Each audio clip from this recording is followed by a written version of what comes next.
It's FlamesNation Radio, episode number 33, the second edition during the Battle of Alberta. I'm Ryan Pike. He's Shane Stevenson. Hi, Shane. Hello, everybody. And this is the podcast that totally remembers what episode it is. We are in our second attempt at recording because me, a very smart man, a genius, some would say, depending on what you think of my predictions of prior seasons. I forgot what episode number we are because it's been a long year. 33 weeks is not nothing. As always, we're delivered to you by DoorDash and by Eau Claire Distillery's Rupert's Whiskey, the official whiskey of the Calgary Flames. The first round was a time for celebration for fans of the Calgary Flames, and I imagine a few folks imbibed various Flames-themed beverages and food products because of the triumph of the first round. And I think it's safe to say, Shane, the second round has been so far a little bit less triumphant. We're recording this on Wednesday. It'll go up on the site and everywhere you get your fine podcasts on Thursday before game number 5. As there's recording, the Flames are down 3-1 in a best-of-7 series against a dastardly, devious, hated Edmonton Oilers, who happen to be a very good hockey club, actually.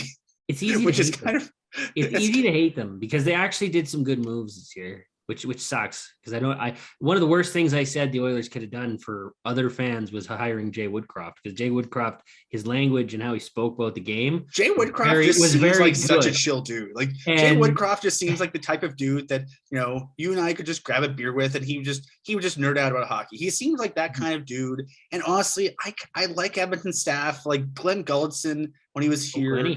I don't think Gully was an ideal head coach. I mean, I love Jim Playfair, but Jim Playfair had a few attributes that, for some reason, the team just didn't clue into. But if you look at Jim Playfair's had a very fruitful and lengthy career throughout the National Hockey League as an assistant and associate coach. He's just a good coach, can be a good head coach. In the places he's been, he hasn't been a good head coach.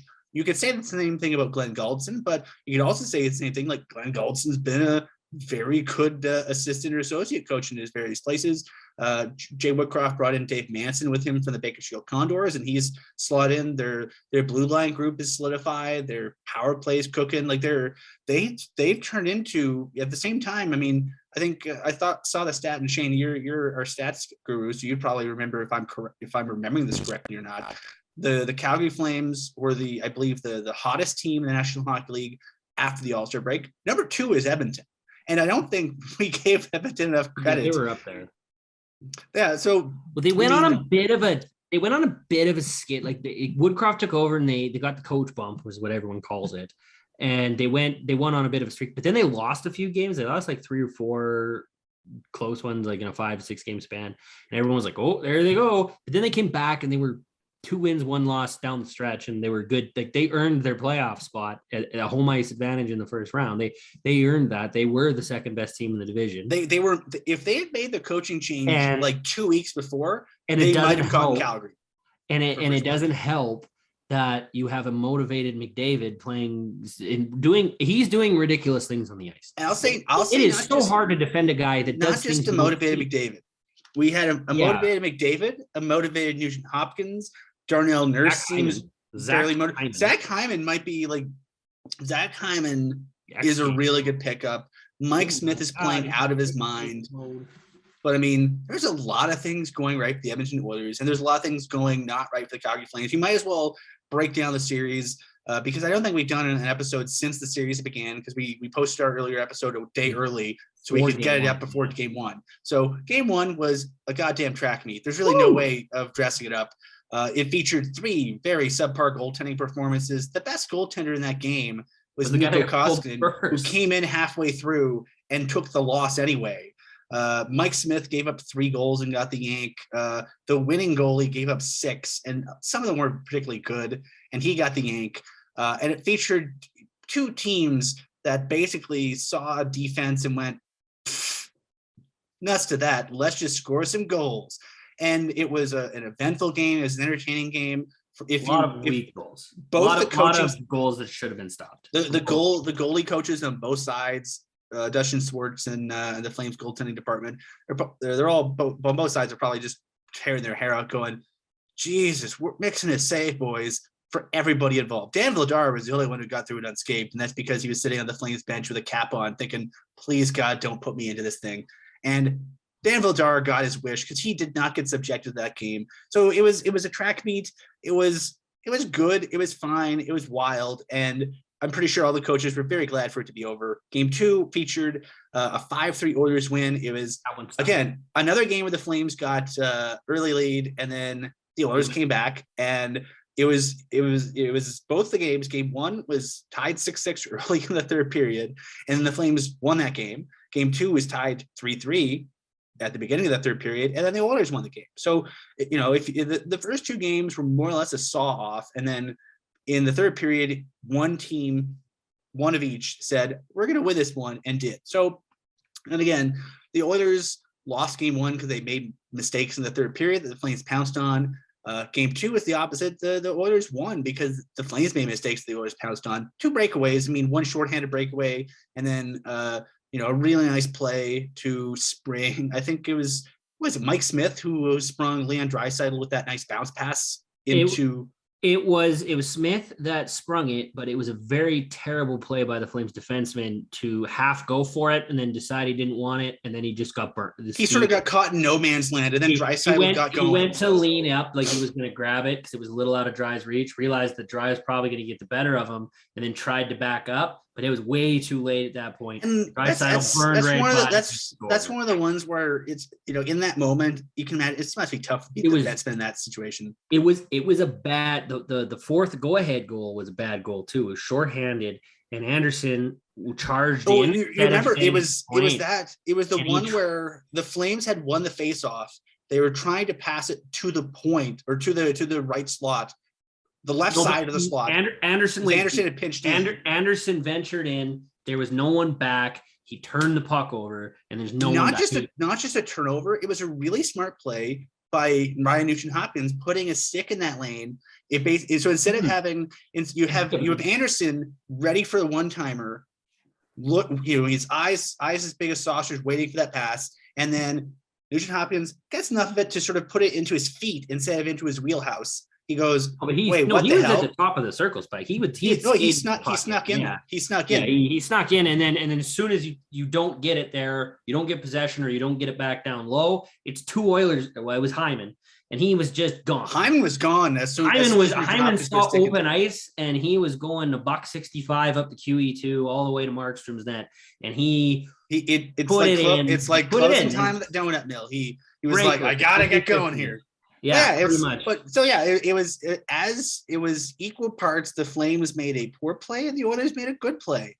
And Anderson did not realize the puck was in his boots until it was past him, and then all of a sudden it's 4-3, and then a few minutes later it's 5-3, and that's all she wrote. Went back up to Edmonton for games 3 and 4. Game 3 wasn't a particularly good game. The Oilers just beat the ugly out of the Flames in the first period. Jacob Markstrom played out of his mind, and then in the second period, 4 goals off a series of miscues. Like it's the kind of thing Evander where Kane scored all 3 of his goals from the same friggin' spot. The same play. Same play off. All 4 goals were off the rush. All 4 goals were off the rush. No sustained pressure led to those goals. All of them were gas on missed coverage by players who weren't back far enough, or players who chose to cover the wrong person. And Evander Kane scored all 3 of his goals pretty much touching the blue paint. Like they just let him walk up to the front of your house. Let's see if we remember these ones. Let's walk through the pain very quickly. It was Hyman. Hyman basically the Oilers had a power play at the end of the first period that carried over to the second period. The Flames killed it off.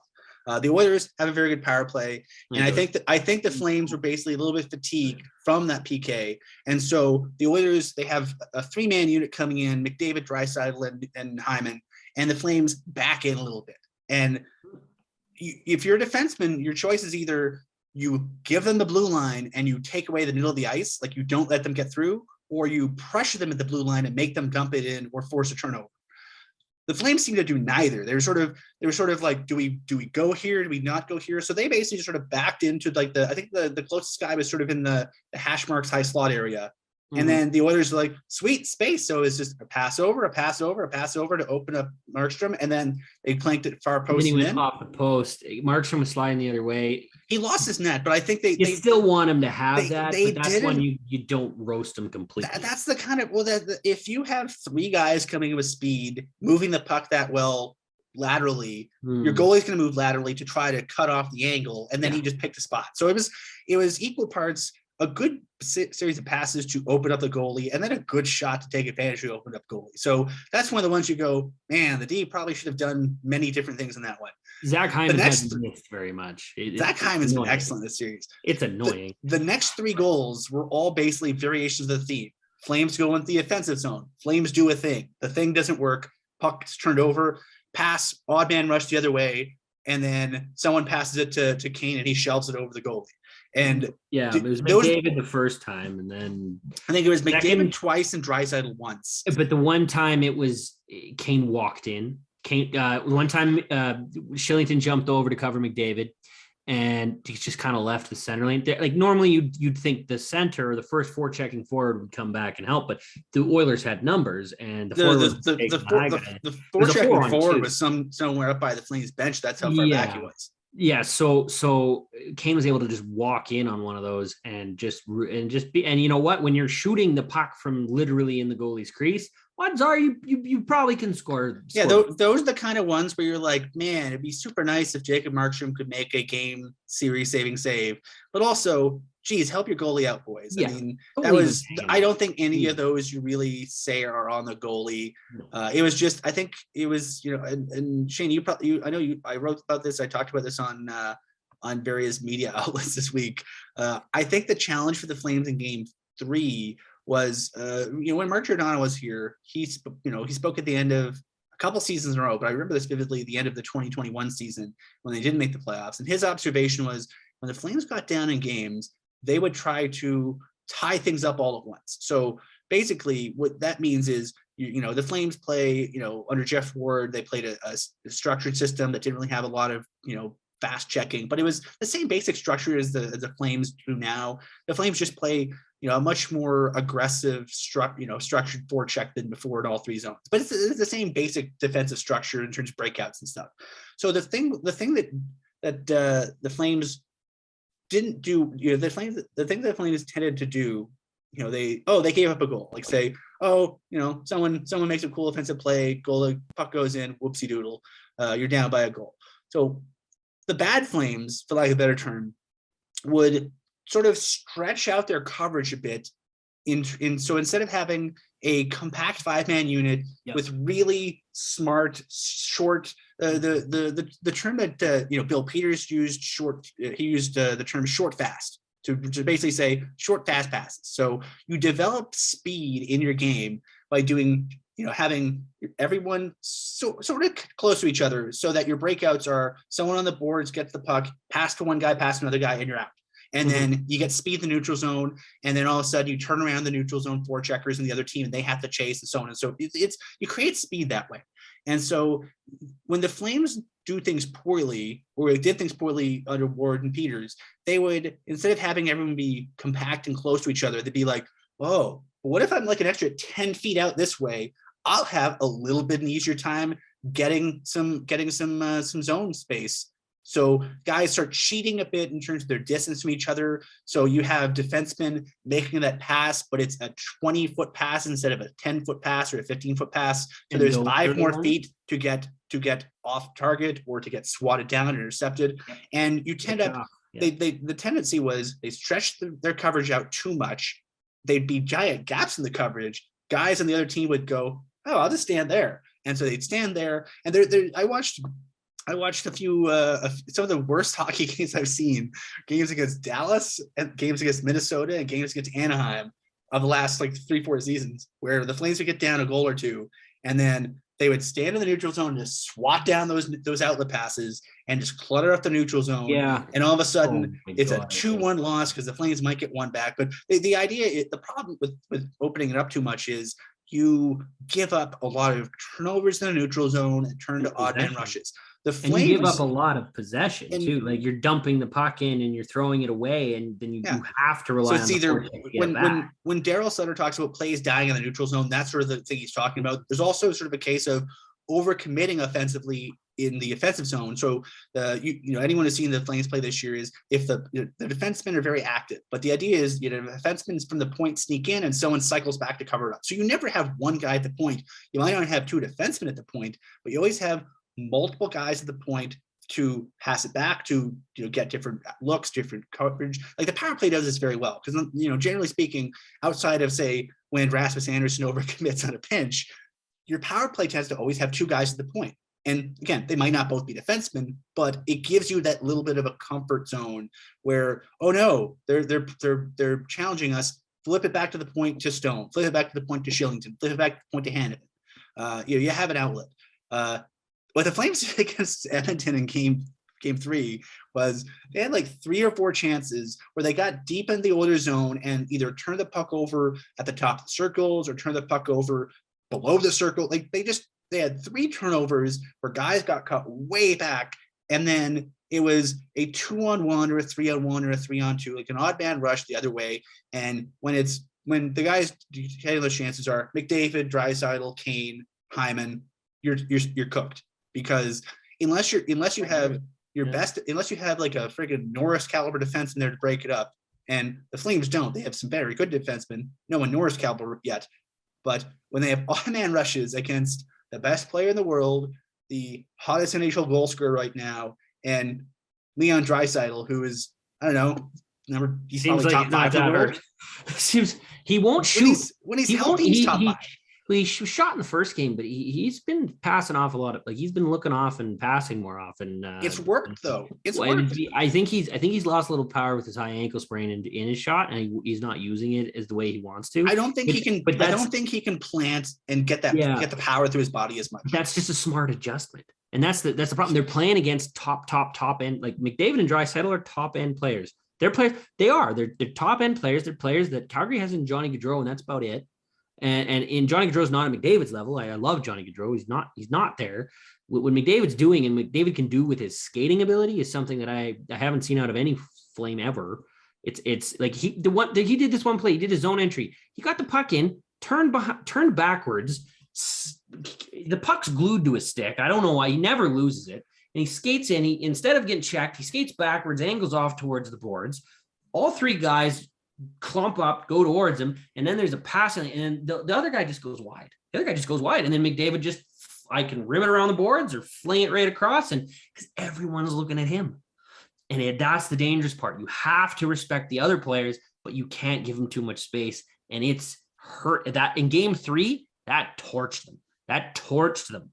And game 3, I can live with that. They didn't play good. They lost. They deserved to lose that one, in my personal opinion. Let's talk about game 4. Game 2, I'll go back to game 2 for a sec before we go on. Game 2 sucked because they should have won that. They had too many power plays for the Oilers. And they are penalties, folks. The infractions the Flames are committing are penalties. So they shot themselves in their own foot in game 2. Now that sucks. It sucks, but you're down 2-1. Let's come game 4 and let's play. And they did, but they didn't get the result they wanted. That was a good game. They played well structure. They got back to their short, quick passes. They were better on their forecheck. And the problem is every time the Flames would mess up, if the Flames mess up 5 times in a game, the Oilers have been scoring on 4 of their. I would say the Flames puck luck has resembled what it was early in the Dallas series, where the Flames would make 2 mistakes and they'd end up in goals. Here's an example. Here's an example of game 4. So the highlight reels will have whoopsie rolling puck on Jacob Markstrom right to Ryan Nugent-Hopkins. Ryan Nugent-Hopkins goes high on the goalie like you're supposed to. Mm-hmm. Diving goalie, put it over him. He did it. Good position. You want to say, oh, it was a gift, it was a fluke. Yeah, but he also made a good play. He also knows the boards in his own arena, right? Like, they know, and especially they got a goalie that plays the puck more than anybody else in the league. So guy who's been on that team since that building open, the longest standing Oiler. I thought Ryan Nugent-Hopkins had a very good hockey game. He was game. right where he needed to be. He's puck right when it bounced. Ryan Nugent-Hopkins is their backline, and I think Ryan Nugent-Hopkins is. I would say he's underappreciated outside of Edmonton. He's much like I think Michael Backlund's underappreciated outside of Calgary. But I would say like, yeah. So the first goal, whoopsie, 21 seconds in, Flames had a pretty good first period. Another mistake where Calle Jarnkrok tries to throw the puck up the wall to, I think it was to Gaudreau, but it didn't get to Gaudreau. It got picked up by Leon Draisaitl, and then passed to Kane coming into the high part of the zone. Draisaitl, that was the third goal. Yeah, Kane wanders in to do the shot, and bless his heart, Zadorov gets the stick in. But when he gets a stick and he doesn't get enough of it, so it just ramps up and sort of turns into a knuckleball, making it impossible for the goalie to really track very well. Well, Mike McKenna of DFO, former NHL goaltender, longtime AHL goaltender, longtime ECHL goaltender. Yeah. He's been everywhere. He tweeted out today. I was razzing Markstrom because I said that's far enough out, even if it's deflected, you hope your goalie gets that. And McKenna says, nope. He says the way that was going, whatever. He's like, that's almost impossible for a goalie to reset. He says the deflection off the stick was the problem. It wasn't the shot. He's like, if he actually probably let that shot go through, Markstrom probably gets it.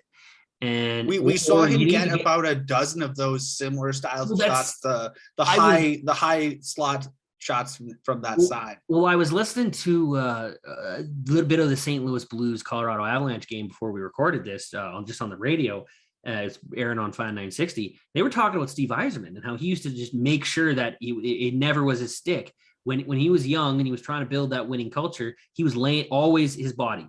Leading score, it didn't matter. He was laying his body out and he was making sure that puck didn't get through him in any way. It hit your body. Rod McGear was really good at that too. So is Chris Russell. Chris Russell. So is another guy that's really hurt right now.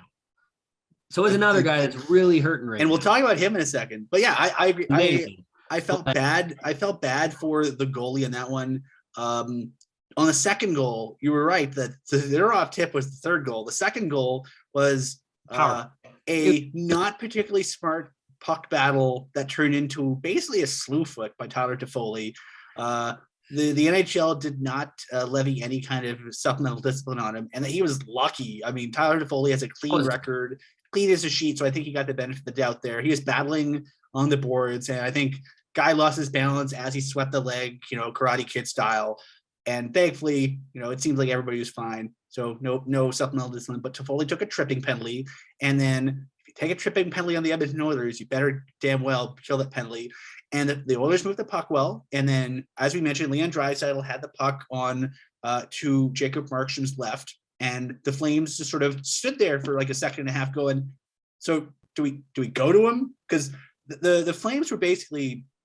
The Flames had like 3 or 4 guys sort of circled around McDavid, trying to block off his ability to shoot. It was a smart thing to do in the power play because Connor McDavid's really good at hockey. Problem is, they were so committed to bottling up McDavid that they basically gave Draisaitl an extra half second to figure out what he wanted to do. So Draisaitl passed it to the backhand of McDavid. McDavid went backhand to forehand, put it on net. Markstrom made the first save, but Zach Hyman was to Markstrom's right, and he was battling. And battling is a very generous term for what this was.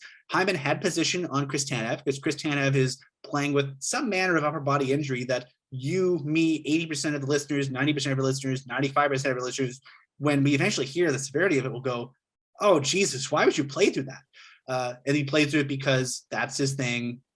I don't know if it's a great idea for his long-term health. I'm not his doctor, nor am I Chris Tanev. I hope he's getting good advice, and I hope he's eating the advice. But needless to say, Chris Tanev was not 100%, and Chris Tanev could not win that puck battle with Zach Hyman. Hyman had position on him, and the puck rebounded off of Markstrom, and Zach Hyman at the side of the net goes, "Thank you, sir," puts it in the net. 2-0 Oilers. We mentioned the third goal. So it was 3-0 by the end of the first period. Flames did a very nice job shipping back into it. Stayed the course. They did the same thing as they always do. They didn't spread out. Like you said earlier, they spread out in game 3, right? They didn't. They kept to the structure, they kept to the process, and they crawled back in. They got 2 goals in 36 seconds in the second period. Elias Lindholm on the power play, from the Elias Lindholm spot, trademark, in the slot. He made a very nice toe drag move. Good time. Darnell Nurse did what you're supposed to do. He went down and basically tried to block the shooting lane. And Lindholm had enough space, but he simply just waited him out and put it past Smith. Which the Oilers weren't pressuring them on the power play at all. The Oilers were standing patented. They were only pressuring when it was at the point. The puck was low. They stood still. And Calgary, to a point, this next game matters. This matters for this next game. They're not pressuring them when they're down low. They only pressure them when they're at the point. So quit playing with it at the point and try to find some passing lanes. If they're going to let you sit there and stick handle the puck and move your damn feet. Standing still, trying to look for a passing lane while you're just stick handling ain't going to get shit done. You got to move. You've got to create the passing lanes yourself. There's no more time to sit and wait. Do it.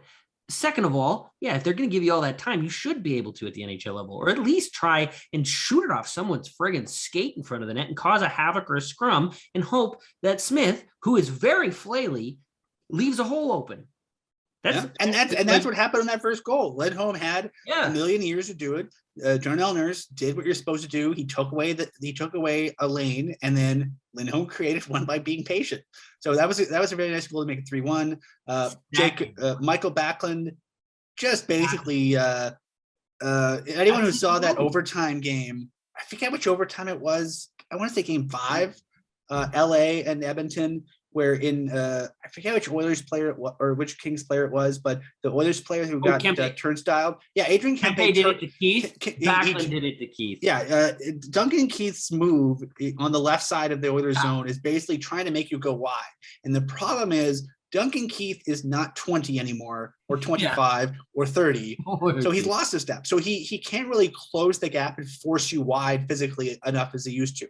So Adrian Kempe, very good player, very underrated player for the Kings, turned on the Jets, basically turned him into a pylon. Michael Backlund, who is no spring chicken, as he himself will admit, he's in his mid-30s now, early 30s, he's 31, 32. Anyway, he's not a spring, he's on the wrong side of 30, but he's using his dad's strength to power around guys. So he cut to the net, he used his move, going backhand to forehand and putting it on the goalie. It found a hole, a 5-hole on Smith, made it 3-2. And then third period, the Flames kept at it. We saw the 135-footer from Rasmus Anderson, where on a penalty kill, when Mike Smith went, oh God, I should have had that, shouldn't I? That's a tough puck to track from that distance. I'm not giving him any benefit of the doubt. You got to stop that, dude. It's the one where he's just this body language was hilarious. And that gave the Flames a 3-3 tie. And unfortunately, they just didn't have enough details in the game to keep the game tied.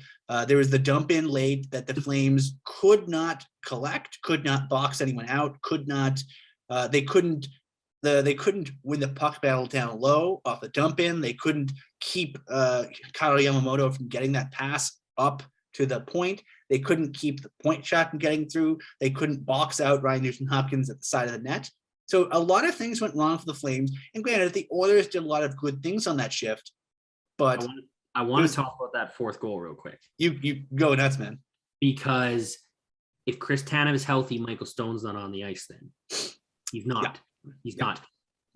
Shillington, who was the guy who didn't get the position on Nugent-Hopkins, guess what side of the ice he was on? The side that Tanev is normally on. Stone and him got mixed around. We saw early in the Hockey Night in Canada, Kevin Bieksa highlighted what Tanev was doing with Shillington on a shift-to-shift basis, saying, hey, Ben, be there for me, poking him, telling him, hey, just be there. Yeah, I think essentially the breakdown that Bieksa had, it was actually really clever. I think as a side, I think Hockey Night in Canada on the national broadcast, Kevin Bieksa has been really good at integrating video and sort of talking things through. So Kevin Bieksa was kind of a grumpy dude to deal with when he was a player. He's an excellent broadcaster. He can't say enough nice things about how he helps you break things down. But Tim, on the video breakdown, like Shane's mentioned, one of the things that when the Flames don't play well in their own zone, the Ds tend to cross over and start chasing around instead of sticking to their side. And you stick to your side because that way it's easier for you to get a stick on a guy. It's easier for you to use your body on a guy. So typically the lefty stays stays on the left side because that way he can tie a guy up from a certain angle, and the righty stays on the right side because then he can tie a guy up from a certain angle. They'll cross over sometimes. If the right hand D cuts him off and the guy dumps the puck in, the left guy goes and gets it. And if it only goes into the right guy's corner, the left-handed guy will cross over. I think that's what happened early in the shift to get him going on the dump in. Yeah, on the dump in. But then they're off. And they're not normal partners. They haven't been all year. They played together a little bit in the preseason. 15 seconds. You can't like sit there and be like, oh, Stone screwed up. Stone didn't have enough time to even understand what was happening, to even get into a flow of anything. So I'm not blaming Stone. The point is, if Tanev's healthy, he's out there for that, and that don't happen because Tanev's in front of the net. He corrects it, and he doesn't give up position on Nuge. And if he's physical as the way he's supposed to be, that goal doesn't happen. If Tanev's healthy, I don't think the Flames are down 3-1 in the series. I don't. If Tanev's healthy, I think Calgary has a lead. And that is a massive compliment. If Tanev's healthy, the series is at least tied. It's at least tied. But, it was to say they've got a good team. They've got a good goaltender that's having bad luck. They've got one injury. They've had one injury all year. And it happens to the most important defensive defenseman they have on the roster, which sucks. It elevates guys who haven't been playing in that role into a more important role. It basically turned Goodbranson and Zadorov into the second pairing, and the underlying numbers are screaming out to us. These guys aren't a good second pairing. They're a great third pairing, but they, getting them higher in the rotation, like you know why Oliver Shillington. You remember the first week of the season, why Oliver Shillington ended up getting to the lineup in the first place? Because Nikita Zadorov was battling something, but he was also a fairly lousy second pair defenseman. They brought him the pairings in the opening night of the season, and the Flames played 7D because Tyler Peglick was injured and Blake Coleman was suspended. They didn't have the cap space to bring up a 13th an extra forward, so they went 11-7. On the opening night, it was Hanifin Anderson, Zadorov, Tanev, and Valimaki and Goodbranson with Shillington as the 7. And it just did not work particularly well. And so they ended up shifting things around. Valimaki became the 7. They put in, Shillington. They basically swapped Shillington and Zadorov for the second and third, and it worked really well. It worked. They kept all year. They kept him there 70 games, 75 games, something like that. Like outside of when Shillington was injured, it worked, and it worked really well. They gave you balance in the top two pairings. You take out Tanev, and everything gets kablooey. Guys are doing different things. If you go back to our trade deadline show, we talked about it. We said, okay, we've got a replacement for Hanifin and whatnot, and whatnot. We could call up Mackey or Valimaki for Anderson, whatnot. We had Stone. We didn't have a replacement for Tanev. We didn't have one in the system. We didn't go get one. We went and got Yarncroc. I'm never gonna say his name right. We went and got Toffoli. We went and got forward help.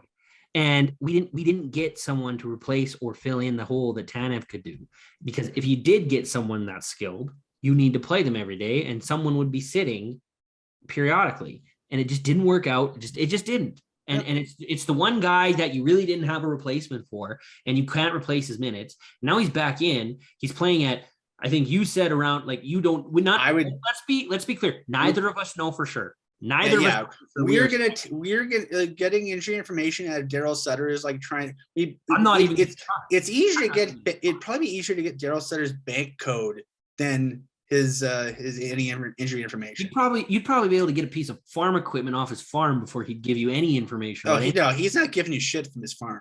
Well, that's what I'm saying. It's probably easier to get a piece of equipment from his farm than him to give you the info on his players right now. He won't give it, and he's not. I agree with him. Why would you do that? That's just stupid. But Tanev, we say roughly. I wrote 60% with 50. Yeah, some shifts I'd say 50-ish, 30 or 40. He was their best player.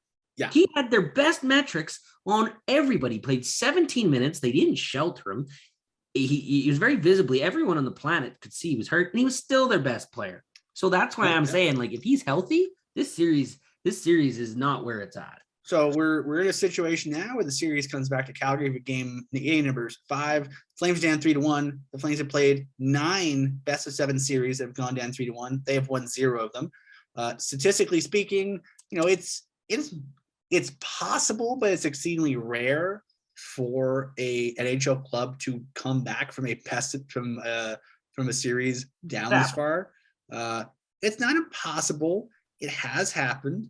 It is, again, unlikely. I'm stalling because I'm just checking. The NHL stats people have a nice stats guide on their website telling you how people do in different settings. Situational playoff records is what they call it. I'm literally scrolling a PDF. This is riveting radio. I can tell. I mean, I could make some funny jokes, but I mean, that's all the jokes you make are funny though. That's the problem. It's not a time to make jokes. It's a serious time. We got to get some wins. Okay, so in fastest ever history, when a team is down 3-1, all time the team that is down has won 31 series and lost 296. So that is 9.5%. Less than 10%, 9.5% of series when a team is down 3-1 that they win it.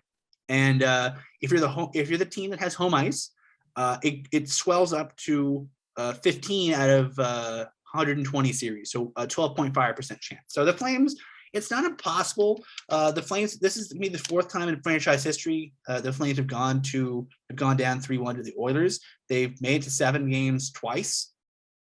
So it's doable. It's not particularly likely, but it's doable. I'm sick. 31 years in the making. We're waiting, right? We want finally, maybe the Flames, this generation of Flames fans can finally have the upper hand on the Oilers fans. And we won't be able to just take them out trash talk. Right now, that's not the case, Blake. Okay, let's if we're going to be completely honest here. Okay, what's the difference been in this series? One, the Flames' most important stabilizing player at 5-on-5, injured, missed the first few games, and came back in game 4, wasn't near at 100%. Two, everyone is being a little bit worse defensively. Not a ton, but everyone's a little bit worse because the other team has McDavid. So McDavid can just make stuff happen. And they also have a Kane and a Hyman and a Nugent Hopkins and a few other guys who are pretty decent. So they're pretty quiet, eh? Like really, they're bottom 6 where they ain't done nothing. Yeah. And what's the other thing? Jacob Markstrom is having a time in that. Part of it is, if you look at the goals he's given up, he's given up a shit ton of goals in this series. You can't really dress it up. He's given up too many goals. But if you look at the goals he's given up, there's a lot of them, pretty much all of them, you look at it and go, oh God, they did not do anything to make his life easy on that goal.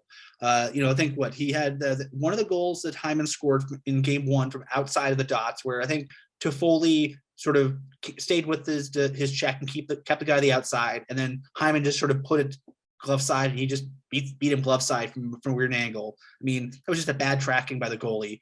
And then the rest of them, it's like there's very few goals. Sure, the goal where he gave up the puck.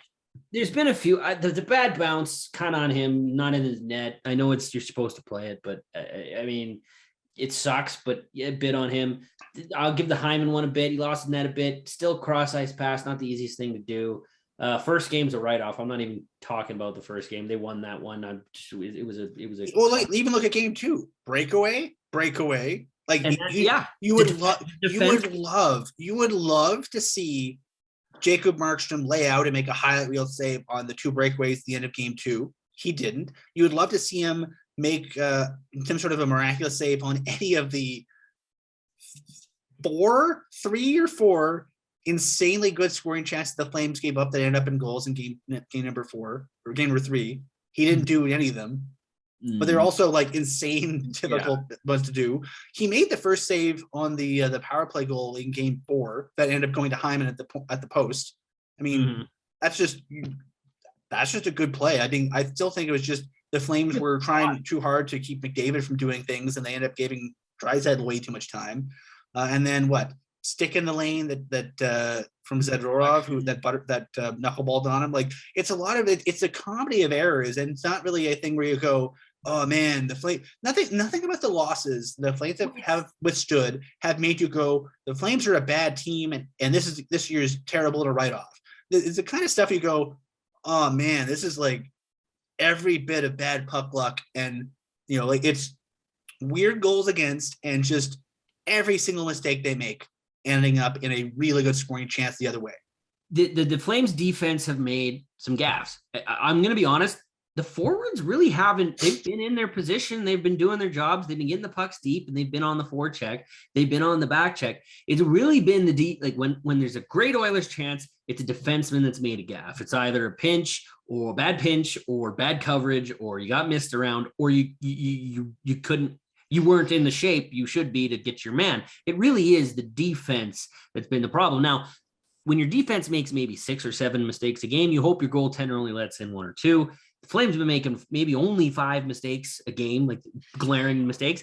Almost every single one's been going in the net. Like you need one, you shouldn't expect it. You just hope that maybe 1 or 2 of those are stopped.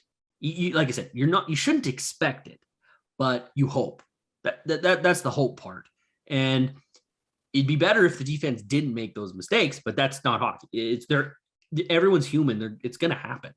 And all regular season, Markstrom bailed them out. Anytime they did make a mistake, he was there. This series, he just hasn't. And I'm not going to, like, some people want to roast him over the coals. I'm not. I think he's been fine. Some people are like, people are asking me if Vladar's going to start game 5. I'm like, are you insane? You want to sit the Vezina finalist? Really? That's just not feasible. That's just, to me, that's ridiculous. Even like Dan Vladar would tell you, quiet down, you're drunk. That's a terrible idea. And Dan Vladar loves playing goalie, but Dan Vladar loves Jacob Markstrom. I mean, Markstrom's done everything that's been asked of him this year. After, for lack of a better term, a shitty season in 2021, he didn't get a full camp. It took him a while. Like I sat next to Kelly Rudy in a preseason game. I forget how many years ago. It was during the preseason, and I saw Kelly. It was when the Flames were going through their 2 new goalies every year kind of thing. And I'm like, Kelly and I had a long discussion. And I was like, it occurred to me, I'm like, I played D for a couple of years growing up in very, very low level minor hockey. And my observation was, okay, so like if I'm playing D with Shane's going to talk to you like, hey, here's kind of what I do when I'm on the ice. Here's what do you do? How do you want to communicate? Those kind of things. And so it's not, it takes some time to develop a shorthand with your defensive partner. And the Flames were changing over defensemen and changing over goaltenders. The Flames got Chris Tanev. The Flames got a bunch of new defensemen. The Flames were rotating through a bunch of different guys. The Flames had 2 new goaltenders last year. Well, they had 1 new goaltender in Markstrom, and Reddick barely played, and then they brought in Louis Domingue. And so it's a really challenging situation having no training camp and no preseason to really develop a shorthand and to figure out the tendencies of your boards in your building and what your defensemen do and how they react. And just, how much more valuable is it for Shillington this year, knowing how to work with Markstrom and vice versa? And I think if you look at, to a man, I think Markstrom integrated a lot more seamlessly into the team than he did before. He also didn't get crashed into and get a concussion halfway through the season, which also helps. He didn't lose like a month of his season and then have to basically he basically had to, you could see him during the end of last season, get his timing back and get his confidence back and get his mojo back. And it took a while. He had that. He hasn't really come out of his crease like that anymore, though. A couple times, but when the guys are coming at him, you can tell him sort of hesitate a bit. But yeah, I think the thing is like this season, everything that you would hope he would have to be successful was given to him. And as a result, he's been successful. He's been the guy that you'd say, man, if you spend $6 million in a goalie, this is what you expect. As Jay Woodcroft has mentioned, 63 games. Did he play too much? I don't know. The mistakes, the things he's doing don't scream to me he's tired. It screams to me he's just horribly unlucky. And it's a situation where his D aren't bailing him out the way he bailed his D out early in the year. I'm going to put that 63 game crap to bed because Andrei Vasilevsky played through 63 games this year. And if you add in his playoff work from the last 2 years, there's no goaltender that's played more than him. And he's in the 3rd round already. So yeah, everyone can say all that crap and it is different per person, but because of 63 games. And 63 games. And the Flames also had Dustin Wolf up for a week at the end of the season just so that Markstrom didn't have to do practices. Like Sutter knows. Sutter's not, he's been around, he's played. People forget. He's played this. He knows the rigors of the travel and the going. And he's also a guy that he played the shit out of Mika Kiprasov and had sports science people monitoring Mika Kiprasov. He played the shit out of LA. LA had a lot of sports science people and a really strangely sophisticated analytics department under Daryl. And, people I know in the LA organization used to say that part of the build out of their analytics organization was Daryl asking questions that they didn't have the data to back up yet. And so he wanted it. Yeah. Daryl sees the game and he goes, oh, you know what's actually useful? I want to find out this. And the data people go, we don't track that yet. And Daryl probably look at him and go, well, maybe you should figure out how, because that would help me. Yeah. And so, things like, the types of scoring chances that the goalies give up, and even talking to the goalies that when the goalies are tired, what types of scoring chances give them more trouble. And so the Leafs have a big book on Markstrom. That's one of the reasons why they got Markstrom, because he played a ton in Vancouver and they had a book on him from, their analytics department, basically doing a lot of video work on him. So there was no secrets about Jacob Markstrom when they got him, and he's been what they expected him to be. And I think the only challenge is now the toughest 4 games of his career as a Flame have been this week. And he's had a bad week. Of course, it's in the second round in the Battle of Alberta. He has a rough stretch. Of course. Murphy's you're having a bad week in the 1 week where you're playing the best shooter in the world, and your defensemen are having challenges helping you out during a time where you're playing against the best player in the world. So I know it's probably depending on how the series goes next week or so, it's a cold comfort to folks to go, oh well, yeah. So they got McDavid. Is that what you're saying? Yeah, I'm basically saying that it's a series of circumstances that they had no control over. You can't control when your guys get injured. You can't control when, for lack of a better term, the PDO gods come home to roost. The PDO chickens, the PDO pony. If Markstrom can come out and have a huge game 5, he's going to shut everybody up. And as simple as for a day or two. And for a day. Well, you know what? I think if it's the disparity between losing in 5 and losing in 6 is huge. Like losing in 4 or 5 really seems like you're like, oh, you got smoked. Losing in 6 or 7, it's like, they put up a good fight. And like, that's the line. And it's a huge line. So like being able to even push it to 6, I think that even if they end up losing, which we don't know what's going to happen, they got to play the games first, but even pushing it to 6 I think a lot of fans would go, okay. Because last time they made the second round, the Ducks dispatched them in 5, even one more game further. It's like, okay, well, that's the most successful game 6 in the second round would be the most successful season since 2004. The bar is quite low right now. The team's great. We're not going to worry about the roster changes and everything else. That's a problem for episode 34, 35.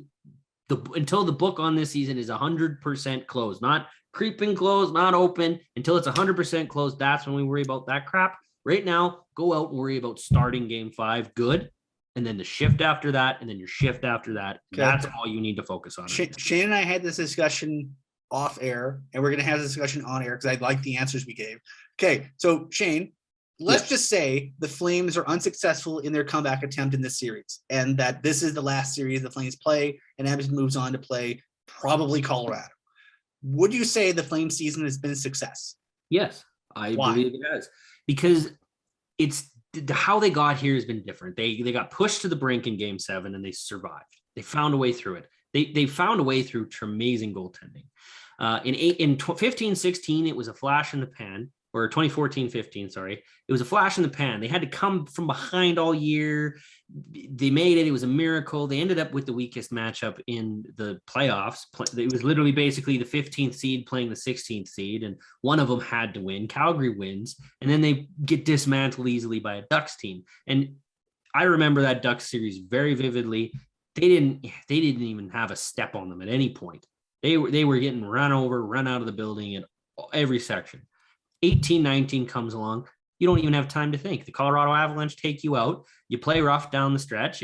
There's no optimism going in. The bubble, you have players hurt. It's such a unique situation. There's no fans, the rules, the medical, all that stuff. This year, they were great all season. They were consistent. They're still playing consistent hockey in the playoffs. It sucks. You run into world-class goaltending and then the best player in hockey. And you're trying to survive these things, and you're doing a decent enough job. You're not losing these games 6-0. There's 5-3 with you take the empty net goals. It's 4-3. It's 4-3. Like they've lost 2 games by 1 goal. It's not crazy different, not like a 5-1 blowout. And I would say if I could jump in, I would say, you're playing the first round series was a series that the old Flames would lose. They'd find a way to lose. They would change up what they're doing. They'd open up too much, give Dallas, that seemed like that was a series the old Flames, look, the old Flames 2 years ago lost that series in 6. And this seemed like the kind of series that Flames would lose in 6 in the olden days, maybe 5. They won in 7 and they deserved to win in 7. They probably could have deserved to win earlier, but they just couldn't get a goal. And they just kept at it. And I think that's, to me, that says the Flames took a step. That they're a much more mature team than they were 2 years ago, a year ago, however long ago. And that, they're good. They took a step. And then they come up against the best player in the world and a team and an organization that knows them the best.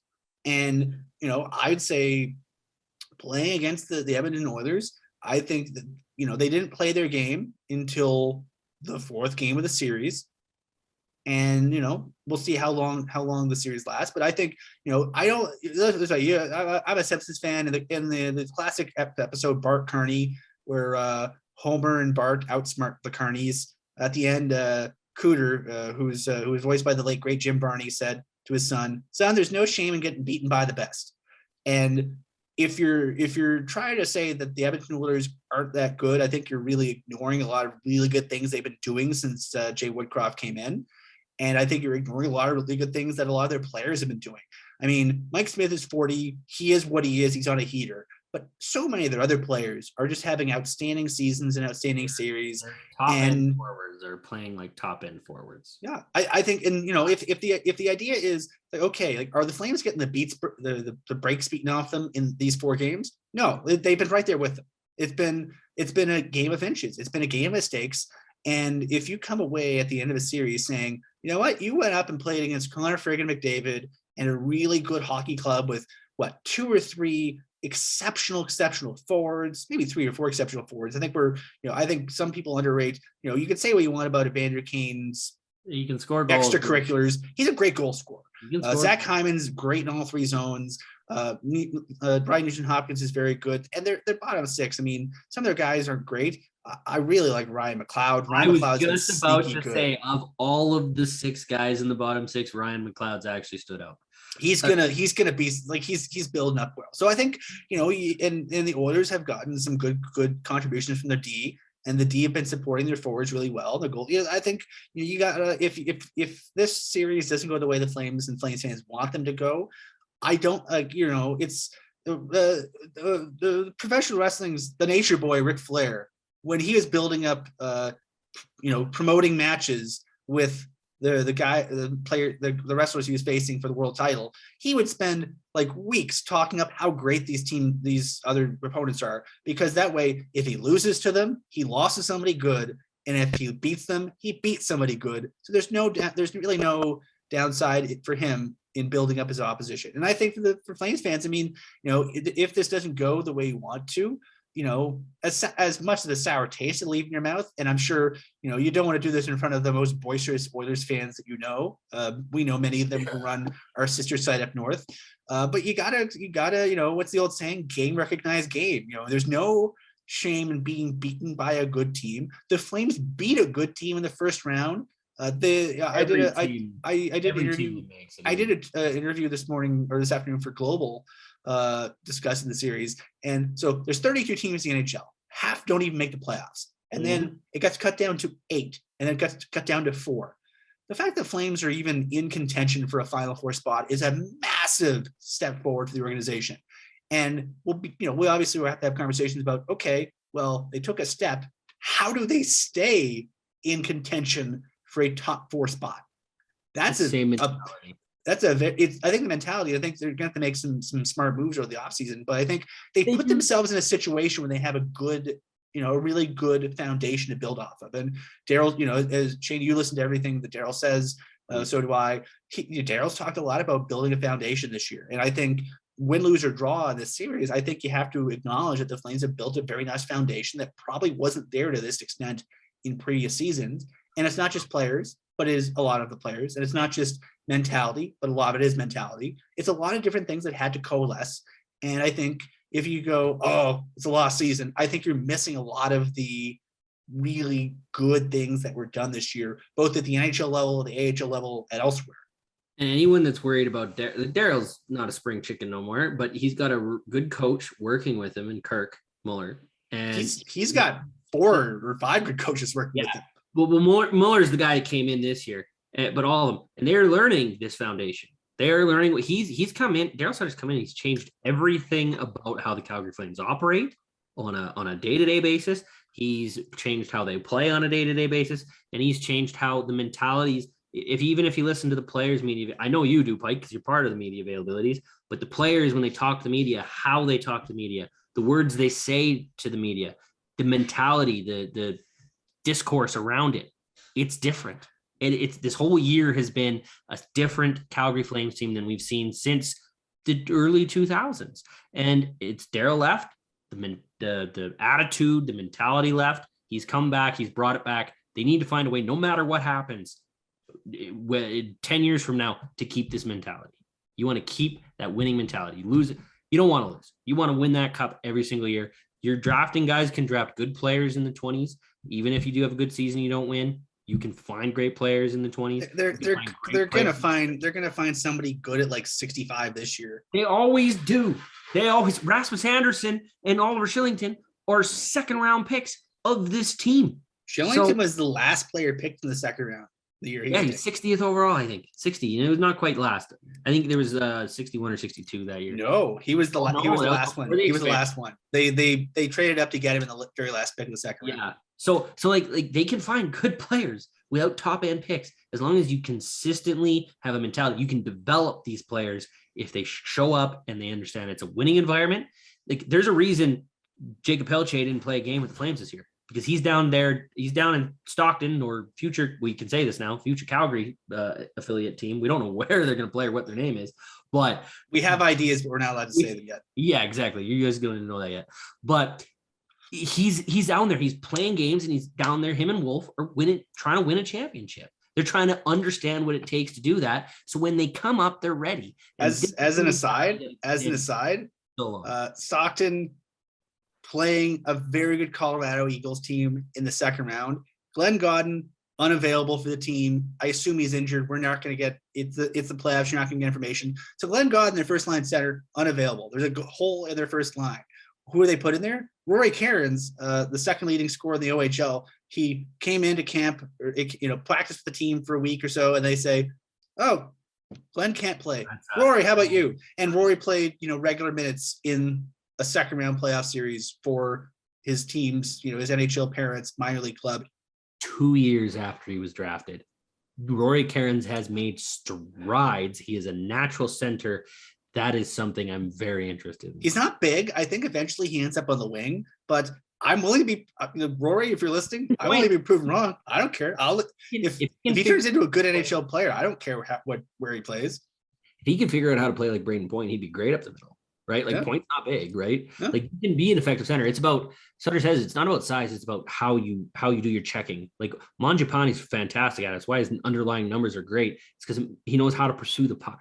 He knows how to be in constant pursuit and where to get those turnovers and where to be able to pounce. And he's a 35 goal scorer with great defensive metrics. That's fantastic. Playing with guys like him, like he's a guy that should stay a long time.